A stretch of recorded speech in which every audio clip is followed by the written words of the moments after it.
وحديث عدن وقال وعاصم بن ثابت وحبيب واصحابه رضي الله تعالى عنهم قال ابن اسحاق قال حدثنا عاصم بن عمر بسم الله الرحمن الرحيم. الحمد لله رب العالمين، والصلاة والسلام على سيد الأنبياء والمرسلين وعلى آله وأصحابه أجمعين. باب غزوة الرجيع ورعل وذكوان وبئر معونة وحديث عدل والقارة وعاصم بن ثابت وخبيب وأصحابه. دا رجیح ست دا غزوی معنا میں کړی راول د ترجمه الباب شرح لراش. دا غزوی معنا میں کړی دا رجیح اصل کې هغه نجاست او غلاظت ته وای چې دا حیواناتو نه کم پریوزي. تاسو ویلي د استنجا په باب کې چې تاسو استنجا په رجیع مکوئ. میں معنی لغوی کړی ولی رجوعی عن حال الطهارة الى حال النجاست. دا خو پاک خوراک و خیټې ته ورسېد نو نجاست غلاظت ته جوړ شو. لیکن دلته د رجیع نه یو خاص ځای مراد دی او څوک وایي چې دا هلته یو چینه و د هغه چینې نوم دی او د چینې په برکت باندې د چینې په وجه د هغې ګردونوا چې کوم کلي و هغې ته به رجیع وي. خلاصه دا ده چې رجیع د یو مقام نوم دی، مکې ته نږدې دی او د مدینې شریفې نه لرې دی. رعل یو قوم دی د بنو سلیم، دارنګې ذکوان هم یو قوم دی د بنو سلیم. وړې قبیلې دي، یو ته رعل وایي، یو خاص قوم دی. نیکې رعل و د هغه نوسو ته رعل وایي او زکوان نکې زکوانو نو بچو ته زکوان وای. دا دوه واړه قومونه دي. د دې دواړو نه غټه قبیله بنو سلیم ده او بنو سلیم بیا د غطفان شاخونه دي. غطفان غټه قبیله وه. ما مخکې تاسو ته ویلي دي، بیا درته معاد کم. بیا د مکې او د مدینې په میانځ کې واړه واړه کلي و د غرونو په خوا کې او د چینو په خوا کې آباد و. دې ته به غطفانیان وی. ډاکې به یې کولې، غلاګانې به یې کولې. حاجیان او بیت الله له چې به څوک راتل په لاره به یې لوټ کول او کومې قافلې چې به په لاره تېرېدې به یې لوټ کولې. په اجرت به یې مړي کول، خلکو به پیسې ورکړي، مړي به یې پې کول. اجرتي قاتلانو، حتی یوازې په اجرت داسې مړي نو، جنګونو له به په اجرت تلل، قومونو سره به جنګېدل. لکه غزوه خندق کې تاسو له واقع راشي انشاءالله. غزوه خندق کې د خیبر یهودي لاړ، دې غطفانیانو باندې وګرځېد او د دوی نه 15,000 اجرتي قاتلانو غوښتل، ډاکوان چې 15,000 کسان تاسو راکې او د خیبر چې څومره کجوري کېږي په کال کې نو نیمې به درکوو او دا 15,000 تاسو څه وکې اهل مکه سره ملګري شئ، څه به هغوی شي څه به تاسو شئ، نو په مدینه به حمله وکړئ، مسلمانان به ختم کړئ. دومره ښه. نو 10,000 کسان رالل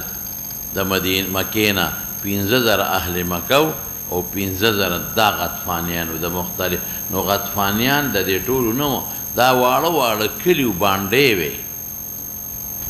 هغې کې اوسېدل. نو د لوی قوم غطفان نوم و. بیا بنو سلیم په هغې کې یو شاخ او بیا د بنو سلیم کې وړې دوه قومونه و، یو ته رعل وی بل ته زکوان وی. بیر معونه څه ته وایي؟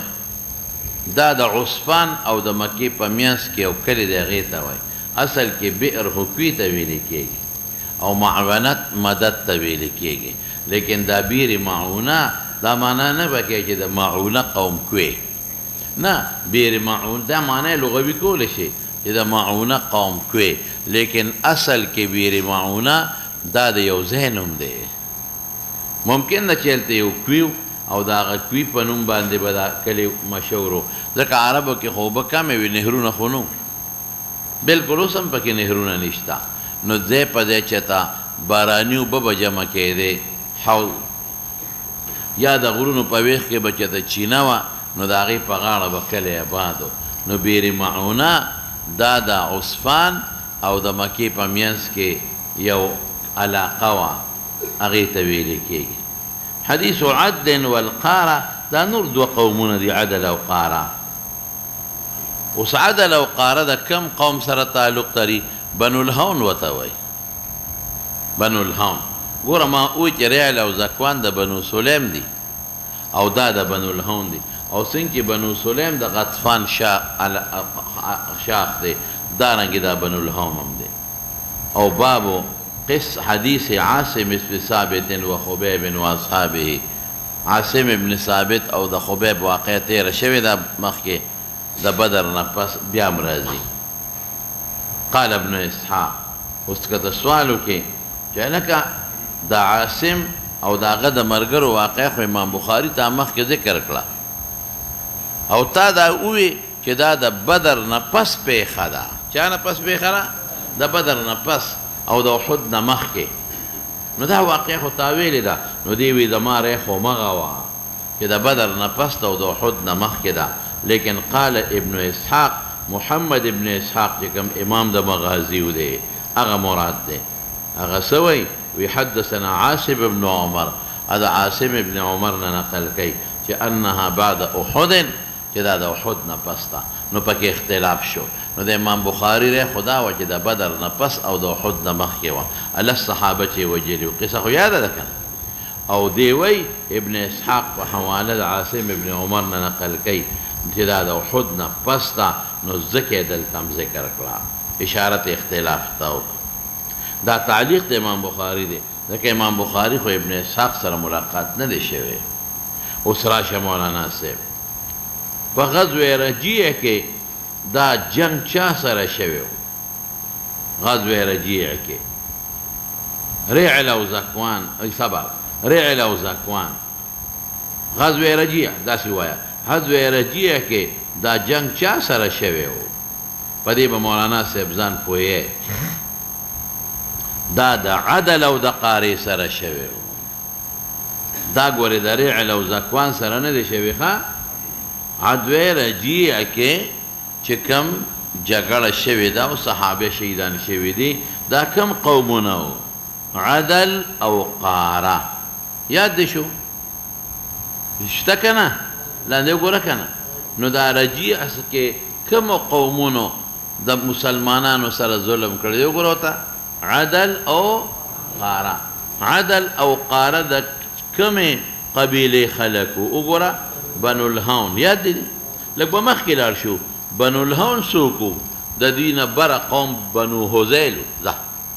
بنو هذیل څوک غطفانیان بیا ورته وګوره غزوه رجیع کې کم قوم ظلم کړی ووایه عدل او قاره عدل او قاره د چا شاخونه دا دوه قومه واړه پوټیني د بنو الهون بنو الهون د چا شاخو بنو خزاعه بنو خزاعه انا نه تیر وته بنو هذیل او بنو هذیل د چا شاخو بیا شابسه دا د غطفانیان او رعل او زکوان په بیر معونه کې زیاتې کړی و دا رعل او زکوان دوه قومونه بیر معونه کې او رعل او زکوان د بنو سلیم شاخونه او بنو سلیم هم غطفانیان خلاصه شوه وحدیث باب حدیث او یا عطف په غزوه باندې کنو حدیث عدل والقاره دا رجیع کې دوی ظلم کړی دی او عاصم ابن ثابت او خبیب او د هغه ملګري د هغې حدیث د هغې واقعه دا هم د رجیع سره تعلق لري چا سره رجیع سره عدل او قارې ظلم کړی دی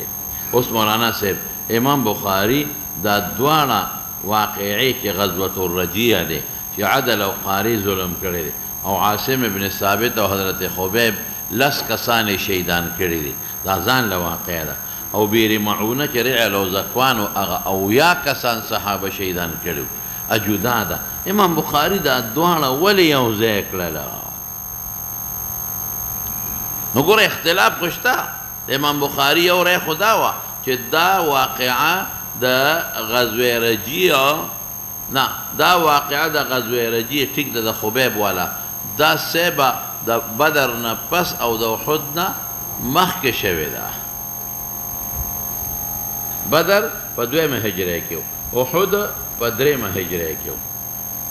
بدر په سویم کې په دویمه کې احد په سویم کې په دریمه کې د میاس کې شوی لیکن د ابن اسحاق رایسه ده چې دا دواړه شوي دي د احد نه پس ذکر دواړه په سفر کې شوي دي څلورمه هجره کې ابن اسحاق وایي دواړه په سفر کې شوي دي په څلورمه هجره کې او د دواړو خبر رسول الله مبارک ته په یو شپه کې راغی یو قیامت راغی په صحابه دواړه په سفر څلورمه کې شوي دي په نزد د ابن اسحاق د دواړو خبر رسول الله مبارک ته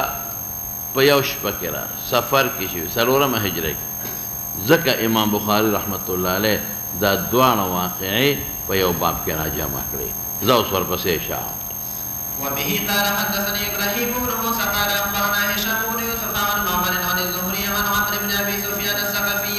عن ابي هريره رضي الله تعالى عنه قال بعث النبي صلى الله عليه وسلم سريه عينا یو سریه ولېږله عینا جات بدل د جاسوسانو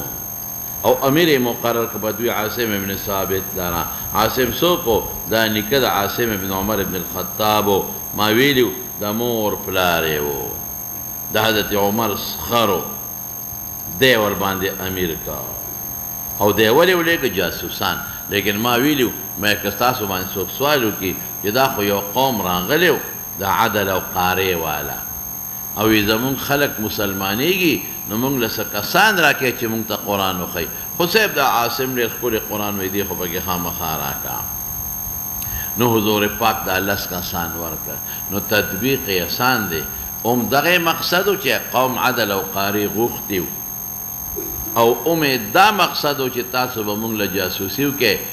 ولې ځکه مکه کې اویا کسان اهل مکه مردار کړي دي اویا هم ترې قید کړي دي نو اسې نه چې هغوی په مدینه ناګهاني حمله وکړي موږ نه یو خبر دواړې ډوټې حواله دي فانطلقوا لاړل حتی اذا کان بین عصفان و مکه ما ووایې که نه چې د عصفان او د مکې منځ کې حقیقي میانځ نه دی عثمان ته نږدې دی خو بین ورته وایي ذکر شو قبیلې د حذیل ته ما خو وایې که نه د حذیل قبیلې ته بنو لحیان ورته وایي ور دا ډېر شاخونې بنو لحیان او واړه قومونه عدل او قاره دي ذکر مخکې ورته ویلو چې راولو به یې درته نو داسې په پټه طریقې ورته اطلاع ورکړه چې کسان مو راوستل راشئ نو تابع شو دا حذیلیان بنو لحیان چې عدل او قاره دي تقریبا نږدې سلو کسانو ته سل واړه ویشتونکي سل ورپسې راووتل نو تابع شو د قدمونو را صحابه حتی اتو رالل دا بنو لحیان یو منزل ته نزلو کې ضمیر راجع که صحابه ته چې دی یو ځای نزول کړی نو فوجدو وموندل دی بنو لحیانو د عدل او قارې والا فيه په دې ځای کې اډوکې د تمرو تزودو کې ضمیر صحابه ته راجع کا چې صحابه په توخه کې راوړو عاصم او د هغه ملګرو دا کجورې د مدینې نه فقالوا هذا تمر یثرب ای نوات تمر یثرب وی پیژندل نو تابع شو دا حذیلیان دا قدمونو صحابه حتی لحقوهم فلما انتهى عاصم واصحابه چې یو ځای ته ورسېدل ستړي شو نو مستر شو یو فتفت یو غونډۍ ته نو قوم راغی فاحاتو بهم وی مونږ خو ستاسو استقبال له رالو وی ښه استقبال له چې خلک راځي غشي راوړي وی لکم العهد والميثاق ان نزلتم الينا لا نقتل منكم رجل یو درنه نه وجنو فقال عاصم اما انا فلا انزل في ذمه كافر هلکه تیر شوی دی واقعه کنه مسائل مستنبطه مم تیستیو اللهم اخبر عنا رسولك فقاتلوهم فرموهم حتى قتلوا عاصما في 7 نفر ما دین دا مستو چې صحابه هم دا عقیده و چې حضور پاک ته علم غیب نشته یعنی ولی وی چې اخبر عنا رسولك فهو کسانو کې شهید ک بنبل پغش وبقي خبيب وزيد ورجل آخر كستاس ويادي ماوي عبد الله بن الطارق ده يا ده ليه كان نفعتو نوركل دي دريو كسانو صحابه العهد وميثاق فلما اعطوهم العهد والميثاق نزلوا اليهم دري كسان فلما استمكنوا قادر شو دا كافران منهم پدې دريو حلوا ويس پردل او تار مزيد نزدليندون مزيوس پردل نو فربتوهم بها نو دریم کس چې عبد الله بن طارق والذي معهما وهذا اول الغدر تاسو مونږ تړلو کله چې څوک امن ورکړي خو تړي نه نو د انکار وکړ ان يسحبهم وجرروه ريح وعالجوه ويوها جوارح باندې عمل على پدې چې تمو سره مرګري شپلم يفعل داونه فقتلوه وانطلقوا بخبيب وزيد الك شاب حديث مې ویل شابه وانطلقوا بحبيب وزيد حتى باعوهما بمكة فاشترى حبيب بن الحارث بن عامر بن نوفل غلط پہ گاڑی وڑی دی شروع بنو الحارث ابنو باوے ابن خدا حارث صفت نرے دا بنو صفت دے ہاں عامر بن نوفل وكان حبيب هو قتل الحارث يوم بدر فمكث عنده مسيرا حتى إذا أجمعوا قتله استعان موسى من بعض بنات الحارث ليستحد اجمعوا قصد وقد قتل دا خبیب پسوالی وغفتی وچاڑا من بعض بنات الحارث دا زینبی نمو دا رستو مسلمان دا لیستحد بها چی حلق دعانی پیوکی حلق دعانی تا استحداد وی حدید استعمال اول دیگی کنائی الفاظ استعمالی گی فاعارت ندی جنہیں پسوال ورکلا شابه سے قالت ففعلت عن سبي لي فدرج إليه غافل شم دے وما شم نجدمو فدرج پخلپو سلال الیه دی خبیب تا حتی اتاه ورغی نفوضع کی خود خبیب دا ماشوم پخپلون فلما رأیتو چی امر دی ماشوم لرا وی دا خود دشمن لونغی او چارم وسر دا نفضعتو فضعتا فویشو دا خبیب منی زمان پا غیرا او لاس کی چارم وا شابه وفي يده الموسى فقال تخشين أن أقتله ما كنت لأفعل ذلك إن شاء الله وكانت تقول ما رأيت أسيرا قد خيرا من حبيب لقد رأيته يأكل من كتف عنب وما بمكة يومئذ ثمرة وإنه لموسى دو مانعو یو مکہ کے سمرن و بلدی پوس بن تللیونو دا انگور دا غنچکو دا کم زین راغی ہاں وما كان إلا رزق دا اسلام نپس دا واقع ذکر گئی ہاں فخرجوا به من الحرم ليقتلوه فقال دعوني أصلي ركعتين ثم انصرف إليهم فقال لولا ان تظنوا کدا گمان منکو لے چھ انما بی الذی بی چھ پما کم حال لے چھ دا منز وکوما دا منز والا حال دا یر دا مرگنا کستاسو دا میں خیال نوی چھ تاسو بچ مرگ نہریگی زان لمن زیادتا ہے لذیت تو منز میں زیاد کرے ہوئے ہاں فكان أول من سن ركعتين عند القتل هو ثم قال اللهم أحصهم عددا ثم قال پشمیر دیلر پشمیر مطلب چھ کم قوم حلاک شی کم شنو پشمیر شی ہاں ما ان ابالی مخلستو ابالی دیو مانا دا انزائد کا پروان لرم حین اقتلو چھ کم وقت وجل شمپدی حال کی جز مسلمانے وہاں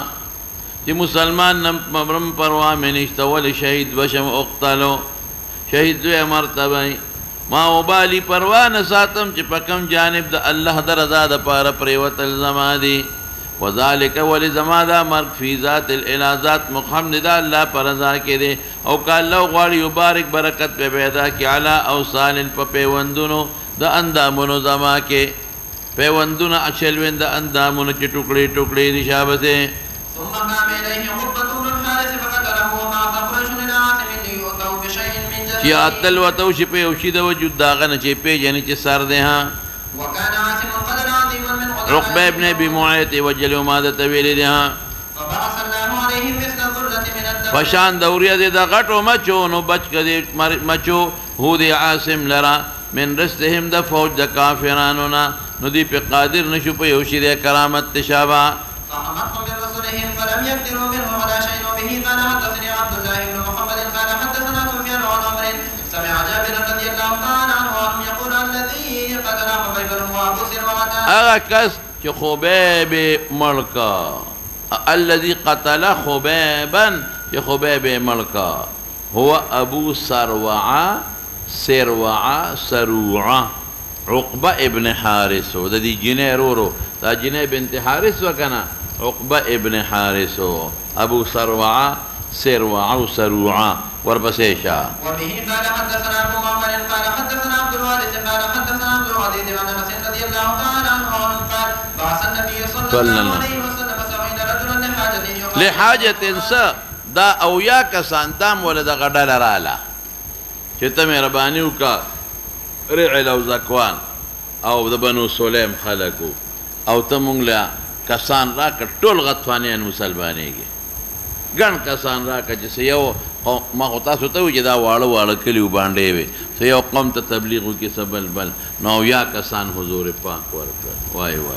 دا اویا کسانی غریبانان شیدان کر یو پاکی بچ دے مونکا اویا وایو کنا نو اکثر لحکم دا کل ورکو مخ کے دا فعرض لهم حيان من بني سليم ورجل وقفان بئر عند بئر يقال لها بئر معونة دا قد ګوره فعرض را پیښ شو ورته یو ډلې د بنو سلیم یاد دي شو رعل او ذکوان عند بئر هغې ته بئر معونه وایي فقال القوم والله ما ایاکم مونږ خو ستاسو اراده نه ده کړې مونږ خو روان یو انما نحن مجتازون فلاره تېرېدونکي په حاجت ته نبي علیه السلام کې فقتلوهم دوی قتل کړل هغوی لره فدعا النبي صلی الله علیه شهرا یو میاشت د سار په مانځه کې دا بدعه د قنوت نازله و دا د رکوع نه پسې وکم ما كنا نقنط قبل ذلك ما كنا نقنط دا بدء قنوت نازله دینه شروع شو شابه دي ها عبدالعزیز څوک دی د امام بخاري ګوره تعلیق نه دی ښه وګوره حدثنا ابو معمر قال حدثنا عبد الوارث قال حدثنا عبد العزيز قال حدثنا عن انس دا انس شاګرد دی نو سوال وکړو یو سړي د انس القنوت بعد الركوع او عند الفراغ من القراءة قال لا بل عند فراغ من القراءة إذا دا قراءتنا فارغ شي نو قنوت په عام قنوت د وتر چې دي او کدا دې کې کم قنوت نازله ویلي دي دا کله ویلي دي د ابد رکوع نه پس نو ګوره انس په خپله فیصله وکړه چې عام قنوت قبل الركوع دي او نازله بعد الركوع دي یاد دې شوه که نه دې موږ تطبیق کوو ها وبه قال حدثنا مسلم قال حدثنا هشام قال حدثنا قتادة عن انس رضي الله تعالى عنه قال كان رسول الله صلى الله عليه وسلم شهر بعد الركوع ګوره بعد دام انس ویغه وای نو الته ورته وایي قبل الركوع که بعد رکوع نه مخکې قرات نه پس او دلته وایي بعد الركوع تطبیق مې راته وکړه که نه زه اوس مخکې ده وبه قال حدثني عبد العزيز دا دې پخپله ويدعو الاحیاء من العرب دا بعد الركوع قنوت نازله دي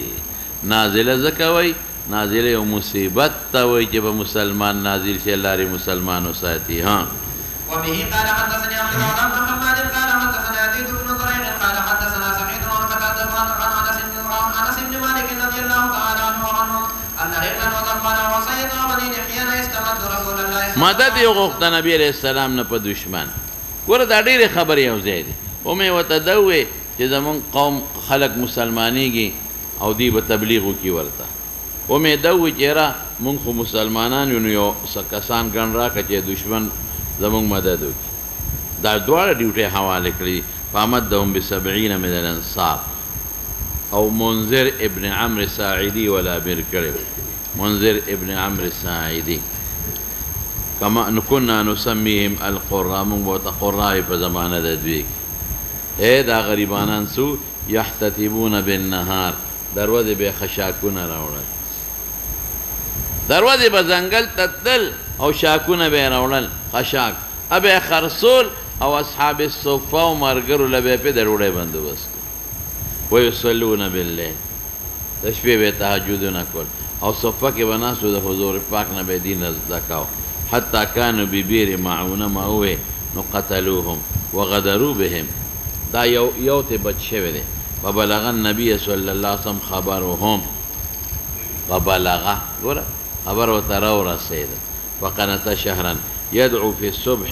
ای فی صلاة الصبح وډلې د ډلو د عربو رعل او ذکوان او صیو بنو لحیان دي قال انس فقرأنا فيهم قرآنا د دې په حق قرآن نازلو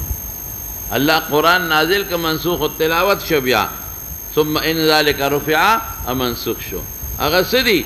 دوی چې الله ته مخامخ شو وی الله وی څه غواړې وی واپس هم جندي که چې ستا په لار کې بیا شهیدان شي وی دا نه کېږي وی ښه زمونږ یو خبره خو د جبریل په واسطه ورسوه که نه څه دي بلغوا عنا قومنا زمونږ قوم ته دا ورسوه چې انا مونږ قد لقینا ربنا د خپل رب سره ملاقي شو فرضي عنا وارضانا مونږ نه خپل رب خوشحاله دی مونږ هم خوشحاله دی دا آیت و واقع ده بیا دا منسوخ شو ورپسې شه وعن قتادة عن انس بن مالك رضي الله تعالى عنه حدثه ان نبي الله صلى الله عليه وسلم كان شهرا في صلاة الصبح يدعو على احياء من احياء العرب على رجل وذكوان وحصية وبني لحيان زاد خليفته وبه قال حدثنا ابن زريع او دا بنو لحیان پکې زیات کړی دی ها قال حدثنا سعيد عن قتادة قال حدثنا انس رضي الله تعالى عنه ان اولئك السبعين من الانصار قتلوا خلیفہ پکې دا وروسته جمله زیاته کړه چې انس وی اولئک السبعین دا ټول انصار قتلوا ببئر معونة بقرب بئر معونة. اوس راځي قرآنا نزل فيهم څه قرآن. امام بخاري د قرآن معنا کوي ای کتابا. قرآن ورته ولې وایي؟ د قرن نه ماخوذ دی یا وید د بل سره پیوست. او کتاب ورته ولې وایي؟ مکتوب دی. او قرآن د قرأ یقرؤون دی مقروءا. کتاب ځکه لیکلی شوی دی الفاظ پکې یو ځای دي. نحوه څه دی؟ زاد خلیفتو نحو روایت عبد الاعلى. زاد خلیفتو نحو روایت عبد الاعلى. خو صرف در وستنه جمله پکې زیاته ده. ورپسې شاه وبه قال حدثنا موسى بن المغيرة قال حدثنا همام عن اسحاق بن عبد الله بن ابي طلحة قال حدثني انس رضي الله تعالى عنه ان النبي صلى الله عليه وسلم بعث خادمه. اوږد حدیث ما ته پرېږده. حضرت انس وایي چې نبي هم ولېږه ماما د انس. د ماما نوم یې حرام و. څه نوم یې ولکه؟ حرام. دا رور د ام سلیم. ام سلیم د انس مور وه که نه؟ د ام سلیم رور د ماما شو. فی 70 راکبا په اویو راکبینو کې دی ولېږل. رئیس د مشرکانو دا اوس یو تمهید د تېږدي. کانه سره دی تمهید اږدي دا انس. رئیس د مشرکانو کوم مشرکانو چې دا صحابه شهیدان کړل عامر ابن طفیل. عامر ابن طفیل د پیغمبر مبارک له خيار ورکړو بین ثلاث خصال. دا تمهید اږدي د دریو خصلتونو منځ کې خيار. حضور پاک در دعوت ورکړو د دې نه مخکې چې ته مسلمان شه. وی درې خبرې وکړه. فقال دی عامر ابن طفیل سوی حضور پاک ته وی الکه جوړه کو. حضور پاک ته وی په یو شرط وی د بانډو د شهري علاقو حکومت بستی او د بانډو حکومت به زمای. د دې سپیرو ټولو مقصد دا چې دا پیغمبر جوړ بادشاہ له لګیا دی. مسیلمة الکذاب ټولو مذاکرات په دې خبره کړ. یکون لک اهل السهل تا دپاره اهل السهل. اهل السهل څه؟ هغه ځمکه چې اواره ده. د کومه ځمکه نرمۍ چې په اواري پتلو کې چې کم کې خلک ډېر ګرځي. نو خلک په کم ځای کې ډېر ګرځي؟ وایه که نه په شهري کې. او اهل المدر د لوټو اهل دا باندې شو. دا یو بهانه. دویم دا اهل السهل نرمه ځمکه باندې. سهل نرمه د فصل زرغونی. اهل المدر د لوټو آبادو والا. آبادی به هغه زمانه کې د مدر نه وي. دواړه ویلی شي. نو یو خدا او یا را سره دا لیکه دا نه کې دا لیکل را سره وکړه چې ستا د مرګ نه پس به ستا خلیفه زیمه او اکون یا به زم خلیفه ستا شم. او که دا نه کې نو دریم دا ده چې اغزوک باهل غطفان. ما خو د دې قوم غطفانو بألف و ألف. 2000 نه دی مراد. 1000 و 1000 و 1000 زرګاو خلک. نه پوه شوې څو خبرې کې پیغمبر مبارک سره مذاکراتو کې کړل. درې کم کمې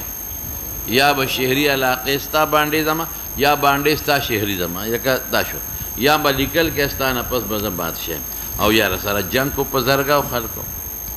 نو رسول الله مبارک ورته خیرې وکړې. خیرې وکړې خدای دې هلاک کا. څه مضبوطه خیرې ورته وکړه. نو فتوعینه نو د طاعون په مرض مبتلا شو.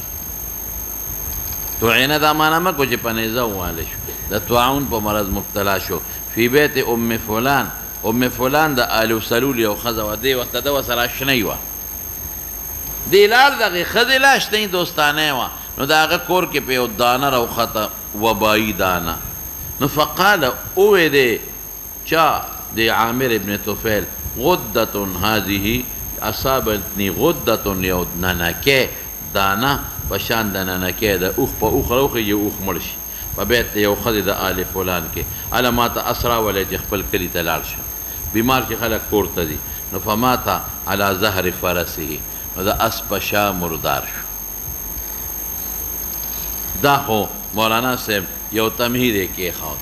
څه چې دا کم عامر ابن طفیل پیغمبر مبارک سره مذاکرات کړي او حضور پاک ورته خیره وکړه او دانه پرې راوخته ننکې او په طاعون مړ شو. نو دقه سړي دا او یا کسان دوله د قوم وجلې. یو تمهید یې کېښود. سر نه بیا لاړ شه. سر له لاړ شه چې نبي علیه السلام بعثه ولېږه خاله ماما د انس د ام سلیم رور په یو کسانو کې. څه نوم و د دې ماما یې؟ حرام. نو فانطلق لاړ حرام چې رور د ام سلیم. وهو رجل اعرج دلته لږه خطایي د کاتب نه شوې ده ځکه دا حرام ګوډ نو دا حرام په خپه ګوډ نو ګوډ د ده په لښکر کې بل کسو نو داسې به کم فانطلق حرام هو ورجل اعرج دا هو د دیوونه مخکې کا او چې کله هو مخکې کا تاکید د پاره خلک راوړي که نه راوړي هو څوک دغه حرام ورجل اعرج یو ګوډو ورجل بن بني فلان منذر نمو څه نوم ولکه منذر ابن محمد ورې هغه منذر ابن عمرو ساعدي نه منذر ابن عمرو ساعدي خو ردي مشر یا خدایا منذر ابن عمر د یو کسانو سو امیر دا بل منذر ابن محمد دی څه نوم یې واخیسته څو کسان لاړل مړه او یو نه درې ځان له شو درې کم حرام دویم څوک شو ګوډه دریم څوک شو منذر ابن محمد دې حرام دې دوو ته وایي چې ما سره راځئ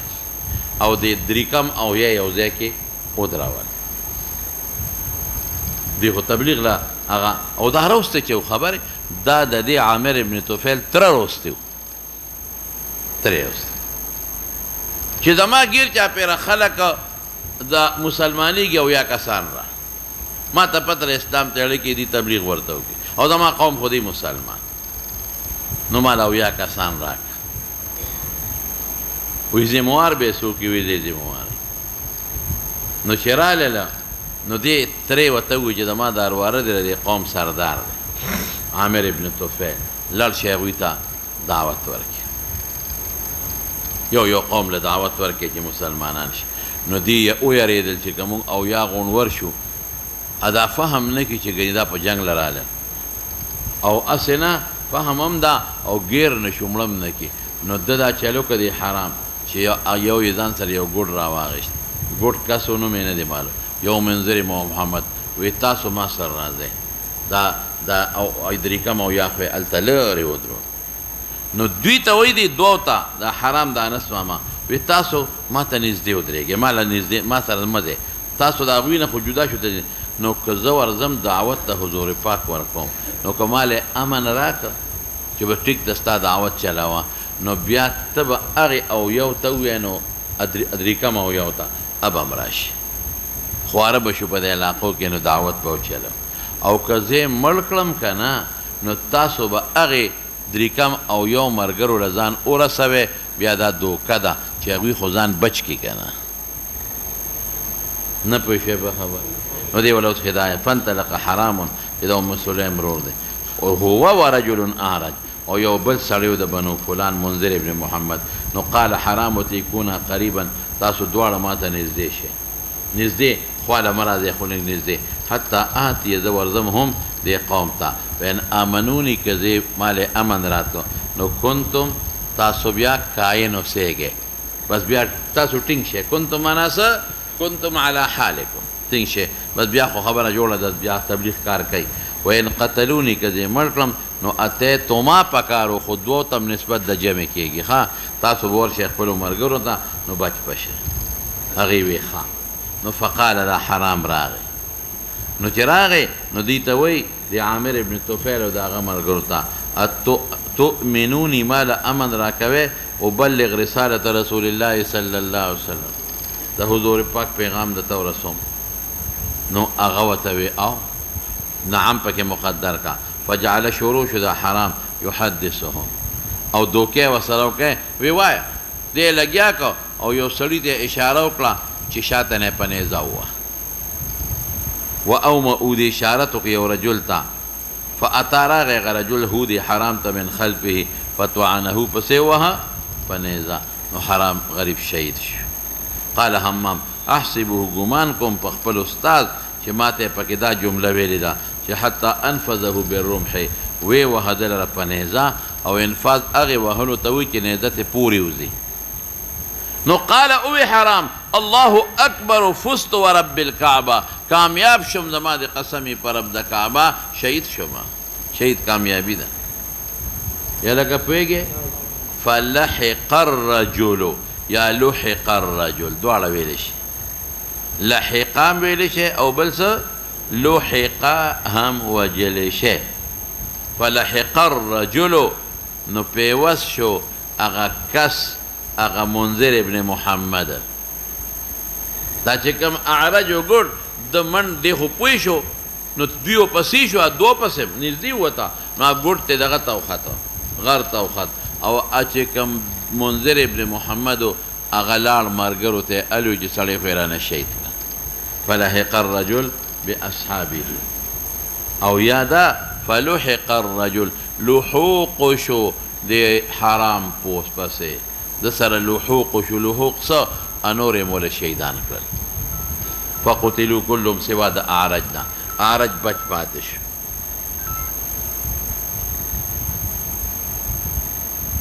اعرج بچ پاتې شو دی غرته او خزانه بچ كان في راس الجبل فانزل الله علينا ثم كان من المنسوخ وهي شابته كأننا قد لقينا ربنا فرضي عنا وارزانا شاب اغا تدا مخ عبارت ځان ته مګوره مولانا تما ته متوجه اوسېګا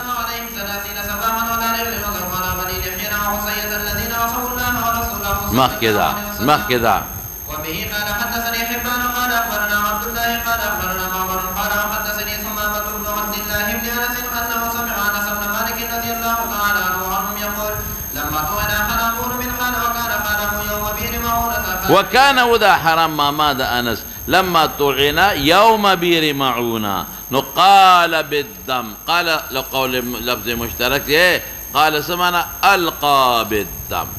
اغوینا چې تلاړه په دې مخې ځان لو شیندله هکذا داسې وینه او سوی فنسوا الى راسي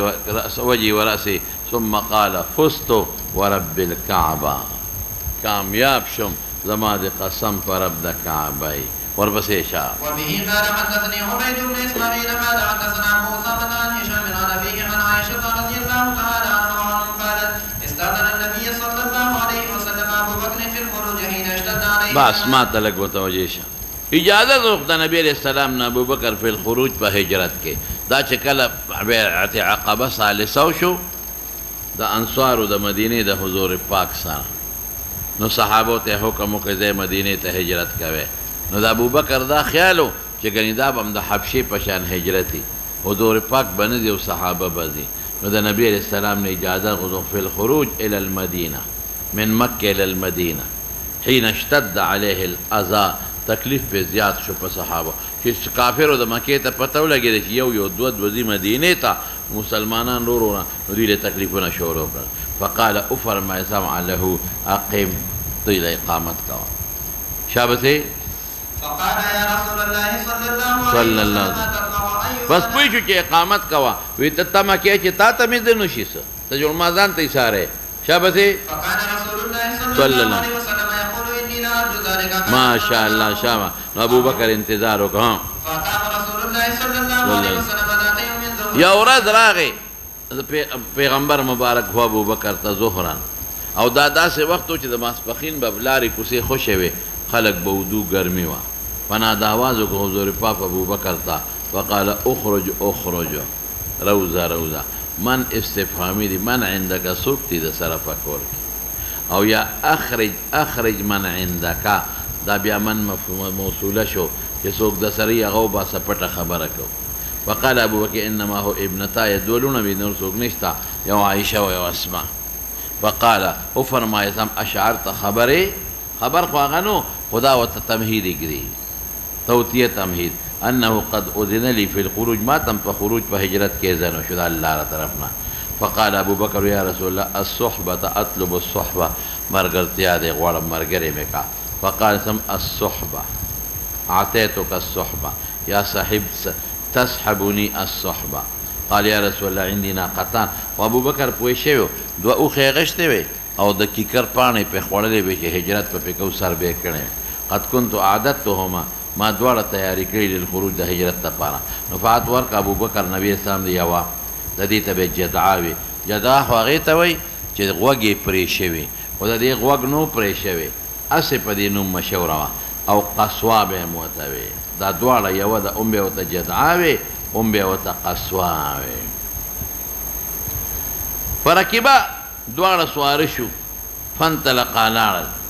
په دې اوښانو اتیا الغار وهو بثور په ثور غر کې یو غار و غار ثور فتاواریا فيه 3 ورځې په هغې کې پټ دا به د هجرت کې اوږد حدیث راځي ښه دا به هم پکې راشي رسول الله مبارک څه وخت ووته دغې وخت نه دی وتلی د اطلاع ورکړه د شپې ووته او حضرت علي راوسته الله ورته د شپې به وځې او یې په خپل زما په بستر سمله ما سره پردې امانتونه سار به خلکو ته حواله کې نو ته م راپسې راځه او دې وخت کې کافرانو میټینګ راوغوښته او د میټینګ نه پس هغه اوږده قصه خپل باب کې به راشي ټول د حضور پاک د کور نه تاو شو چې راووته جبریل ورته وی خلک درته ګورې ولاړ دي ګیر چاپېره وی څوک یم وی یو موټې شګې راواله او اونوله الله به د کافرو سترګو ته ورسوي حضور پاک موټې شګې واغېشتې وینوستې او کافرانو سترګو ته ورسېدې هغوی سترګې مږلې او حضور پاک ته ووت نو ابوبکر له راغې نو په اوښانو سواره شو نو غار ثور ته لاړل نو اوښان یې واپس راوست فکان عامر ابن فهیره غلامو د عبدالله ابن طفیل ابن صخبره عامر غلاما او دا څوک د عبدالله ابن طفیل دا د عایشې اخیافي رورو نو د عایشې د اخیافي رور عبدالله ابن طفیل غلام نو دی عامر ابن فهیره به څه کول د پوره خدمت وکړو زبردست خدمت او دی د حضور پاک بیا او د ابوبکر د سفر ملګری مو ګورئ خدمت لم وصل الله وکانت د ابوبکر منحة یو د پیو اوښه نو دی عامر به څه چل وکړو ما ته ګوره ده به دا اوښه د غار ثور په خوا کې سروله نو چې ماسپښین خلک وده شي شپونکیان او ټول نو ده به دا اوښه بره غار ته وخېجول نو پی به یې ترې واخېستل نو په حضور پاک او په ابوبکر به یې اوسکل او شپه به یې هم ورسره وکړه او سار به پېشمني راووته نو اوښه به یې لاندې راکوزه کړه نو څوک به پرې پېښ شوي نه چې د شپې کم ځای تېره کړې دا چل به یې کوه او د ورځې حالات د کافرانو به یې ورته رسول ورپسې شه یروح بها سرن به یې کاو بها په دې اوښه رواح د زوال نه پس سفر ته وایي او یروح بها سرن به یې کو په دې ويذهب بها إلى النبي صلى الله عليه وسلم ويغدو او په سبا کې به داخل شو علیهم په دې اهل مکه ويصبح تاکید د یغدو دی فیدلج الیهما ما راته وی کنه په تیاره کې به ته دی الیهما ابوبکر او حضور پاک ته پوهېږې ثم یسرح بیا به دا اوښه سروله نو څوک به پرې د شپونکیانو نه پوهېدل چې دی چته لاړ فلما خرجا چې حضور پاک او ابوبکر اوتل خرج معهما دیم ورسره الله د څو کسو قافله وه یو حضور پاک او ابوبکر خدمت دپاره عامر ابن فهیره دا خو دې وپېژن که نه د عبدالله ابن طفیل غلامو د عایشې اخیافي رور دې خدمت له یو ورسره لارښودونکي دلیلو عبدالله ابن اریقط هغه سره یې فیصله کړه دومره پیسې به درکړو مونږ مدینې ته بوځه پخوا به دا خلک وو دې ته به لارې معلومې وې نو دوی به خلک به وتلل زه چې کوهي تور ته تلم نو مونږ دلیل ونیوه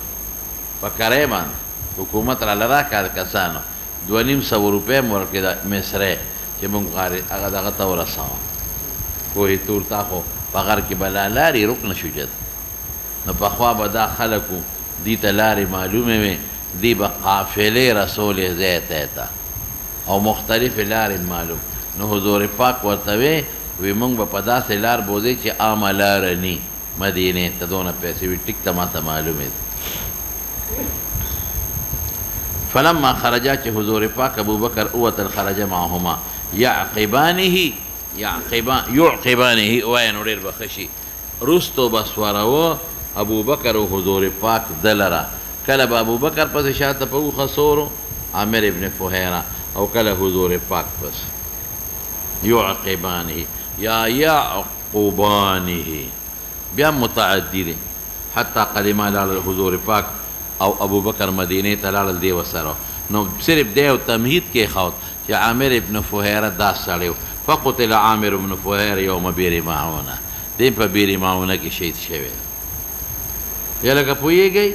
دا تمهید یې کې خود وعن ابي اسامه ته سوال وکړه چې ابو اسامه خو د امام بخاري سره ملاقات نه دی شوی نو حدیث سر ته لاړ شه که نه حدثني عبيد بن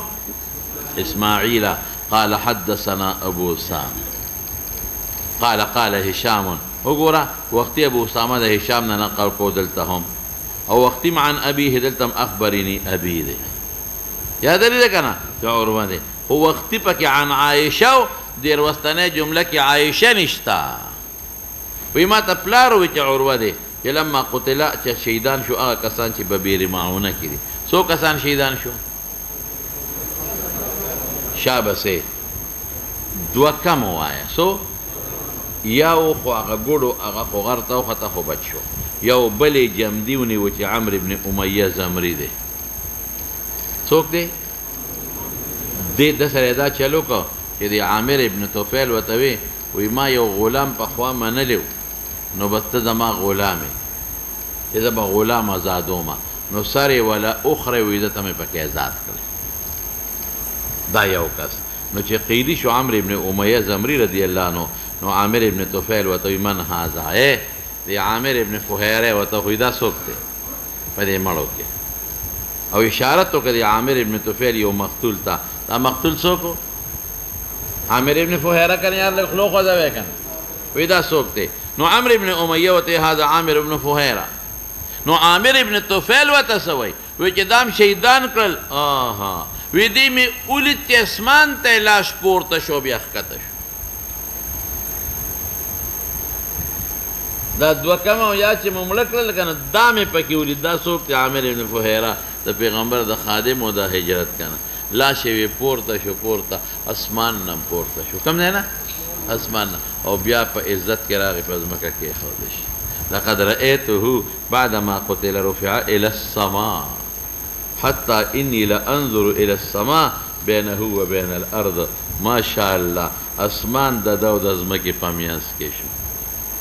یعنی څه مطلب شو اسمان نم پورته لاړ ثم وضع دا د څه شی دی لکه دا کرامت نه هل هذا الا کرامة بعد موته زوسه فأتى راغي نبي هم خبرهم فنعا نعي د مرګ خبر ته وای فأتى خبر ولا راغي دو کسه بچ شو کنه یا خبر راغی عالم الغیب نه دی چې خبرو دیک دا دیک خو ټکی په ټکی را دی خبره پته لګی چې حضور پاک دا غیب علم کو دی ولې لګل مرګ دی لګل ها او دا دی راغی فأتى خبرهم فنعاهم نو دا مرګ خبر ورکه حضور پاک دوی لرا فقال ان اصحابكم قد اصيبوا شهيدان شو وانهم قد سالوا ربهم فقالوا ربنا اخبر عنا اخواننا بما رضينا عنك ورضيت عنا فاخبرهم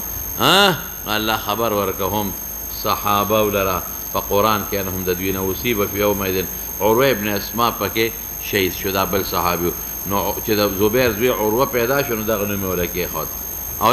منذر پکې شهید شو نو دا چې زوی پیدا شو بل نو بل منذر کې خود دا شهیدانو نمونه ورپسې شاه وبه قال حدثني محمد قال اخبرنا عبد الله قال اخبرنا سليمان التيمي عن ابي منجد عن انس رضي الله تعالى عنه قال كان النبي صلى الله عليه وسلم بعد الركوع شهرا يدعو ولا رجل وغفار ويقول وصيته عصت الله ورسوله صلى الله عليه وسلم وبه قال حدثنا يحيى بن بكير قال حدثنا مالك عن اسحاق بن عبد الله بن ابي طلحه عن انس بن مالك رضي الله تعالى عنه قال دعا النبي صلى الله عليه وسلم على الذين قتلوا يعني اصحابه ببئر دا هغه وختو چې خیره کوله ها او دا دې ټولو او دا عصت یا خو د نوم د وجې د عصیه سره لګوا یا ټولو سره ها قال کې ضمیر چاته راځي دی اسحاق تا ها لنبيه صلى الله عليه وسلم في الذين قتلوا اصحاب بئر معونة قتلوا اصحاب وایا بدل د قتلوا د ضمیر نه دی ها قرآنا قرأناه حتى نسق بعضهم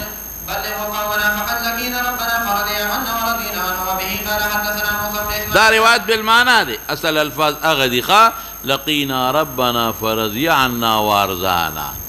شابس ها. وبه قال حدثنا موسى بن اسماعيل قال حدثنا عبد الواحد قال حدثنا عاصم بن قاسم الاخبار قال سالت انس بن مالك رضي الله تعالى عنه عن القنوت في الصلاه فقال نعم وقلت فقال القنوت يعني قنوت ثابت كان او ها.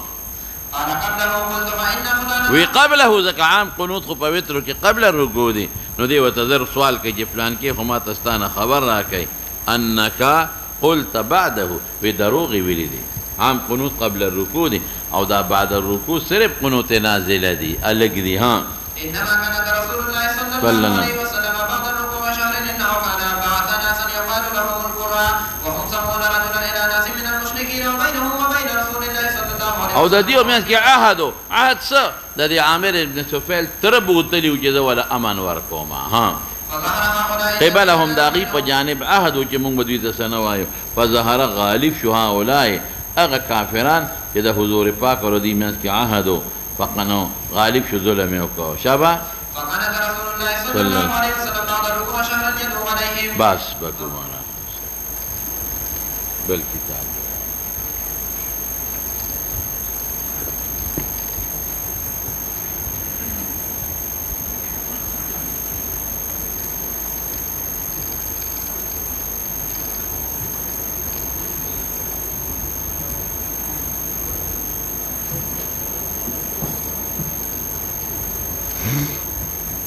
بوخرة جبليانو